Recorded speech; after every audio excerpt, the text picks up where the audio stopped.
공부가 막 상위권이나 최상위권이 아니고 중에서 하 정도 되는 아이들, 이 아이들은 그냥 방치하시면 안 되고 조치를 취해 주셔야 돼요.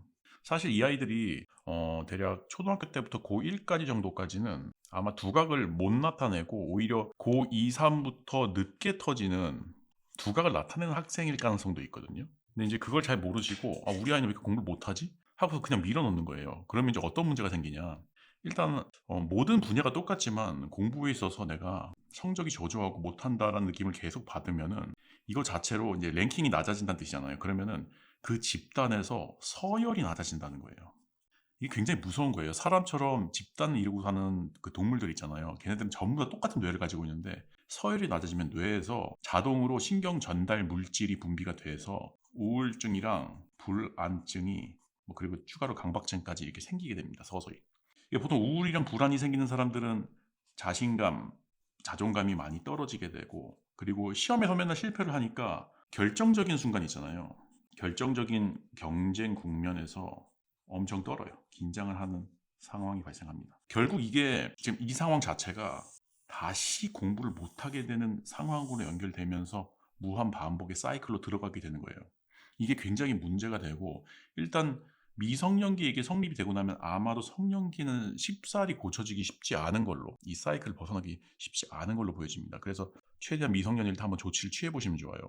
일단 몇 가지를 제가 말씀을 드릴 건데 일단 첫 번째가 무리하게 높은 클래스로 높은 학급으로 올라가려고 하지 마라. 이게 이제 가장 대표적인 게 사실은 대치동이나 목동으로 꼭 가고 싶어 하는 분들이 있는데 이거 나중에 설명드릴 건데 대치동이나 목동이 장점도 많지만 단점이 엄청나게 치명적인 게 많아요. 이제 고3이나 재수돼서 나한테 데리고 오거든요. 그럼 학생이 재능이 굉장히 높아. 근데 이 재능이 사실은 고3에 터지는 재능이 엄청 많아요. 원래 그 전까지는 아이들이 우리 애들이 공부에 열성을 보이기가 힘들어요. 재능이 있어도. 근데 그거를 모르고 중학교 때부터 조지니까 대치동 목동 와서 조지니까 아까 같은 그 사이클에 들어가 버리는 거지. 나는 공부를 아직은 할 때가 안 돼 있는데 공부를 자꾸 시키고 나는 못하는 사람이 돼버리고 주관적으로 그렇게 느끼는 거죠. 서열이 낮으니까 이렇게 빠지는 거예요. 그래서 망치는 애들이 굉장히 많아요. 대치동 목동뿐만이 아니라 유명 자사고나 외고 같은 거 있잖아요. 이런 것도 뭐 과고도 마찬가지겠지만 이런 것도 너무 그렇게 열성을 들여서 갈 필요 없다. 아주 잘하지 않는 학생의 경우에. 근데 사실은 공부는 학원이 중요해서 학원 가서 자세히 보시면은 제가 저번 시간에 학원을 조금 작은 클래스의 학원을 가는 것, 공부가 좀 떨어진 학생들의 경우 그렇게 하는 게 좋다고 했잖아요. 가셔서 학생들 구성원의 점수 같은 거를 몰래 한번 물어보시는 것도 좋아요. 대충 등급대. 그래서 우리 아이가, 우리 자식이 거기에 가서 그래도 최소한 중상위권은 되는데 머무르도록 하시면 좋아요. 이게 어떤 효과를 주냐면은 실제로 등급이 높지도 않지만 4, 5등급인데도 불구하고 우리 클래스에서는 그래도 내가 중상위권이라고 하면은 내가 주관적으로는 공부를 그래도 괜찮게 한다. 따라서 내가 서열이 높다라는 생각이 들게 하는 거예요. 주관적인 감정이 중요하거든요. 그래서 그렇게 해주시는 게 일단 첫 번째로 학부모님들이 취해 주셔야 할 조치다. 사실은 이제 중장기적으로는 이런 게 필요해요. 현재 점수를 보셨을 때 현재 수준 있잖아요. 현재 수준도 괜찮다고 생각을 해야 돼요. 특히 중학생 때 진짜 안타까운 경우가 많은데 7, 80대면 그렇게 점수가 높은 건 아니에요. 7, 80점대 이제 학부모님들이 정보를 많이 수집하시고 똑똑해지시면은 중학교 때는 90점대가 많다는 걸 아셔서 중학교 때 7, 80점대 학생들한테 야 그게 점수냐? 막 이렇게 핀잔을 주신단 말이에요. 이게 굉장히 큰 상처가 되고 되게 작은 말인 것 같은데 이 학생이 자기 스스로 되게 못한다는 주관적 인식을 갖게 돼요. 근데 실제로 중학교 때 7, 80점대랑 90점대랑 이게 90점대가 잘하는 건 많고 이게 흔한 점수이기도 하고 그런데 실제로 크게 의미나는 차이는 아니에요. 그냥 공부를 안 하고 열심히 하는 건데 중학교 때 별로 열심히 하고 싶지 않은 것에 불구하고 이 학생이 공부 재능이 없다라는 걸 뜻하지 않기 때문에 절대로 이렇게 말씀을 하지 마라. 그냥 지금 중도 마찬가지고 고등학생도 너 점수가 생각보다 그 정도면 괜찮은 점수지. 훌륭한 점수야.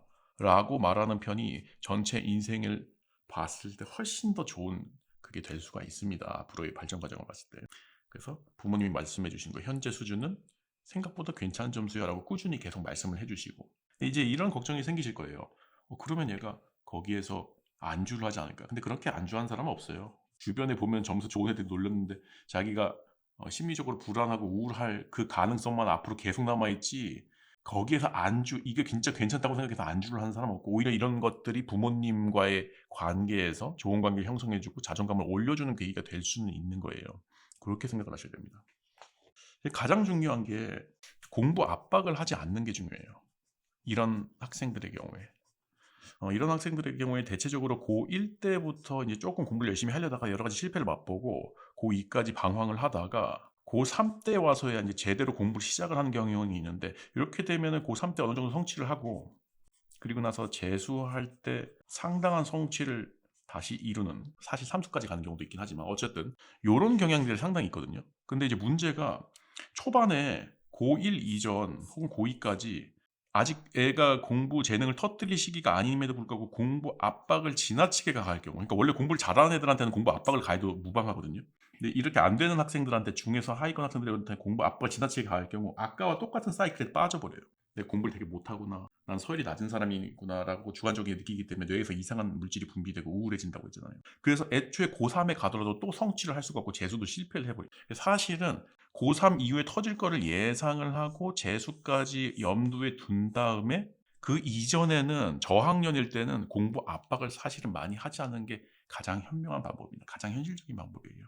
요거 세 가지를 조금 지켜주시면은 지금 공부 중에서 하위권인 학생들이 사실 공부에서도 고3 이후에 충분히 성취를 할 수도 있고, 문제는 공부가 아니더라도 뇌가 깨끗하고 맑고 긍정적인 뇌로 성인이 될 수가 있다는 거예요. 그게 굉장히 중요합니다. 요걸 한번 지켜주셨으면 좋겠습니다. 멈춰있던 내 심장이 다시 뛰게 된 거야. 혼자였던 내 마음도 이젠 외롭지 않아. 신기한 일이야, 널 보면 볼수록 미라클 있었네.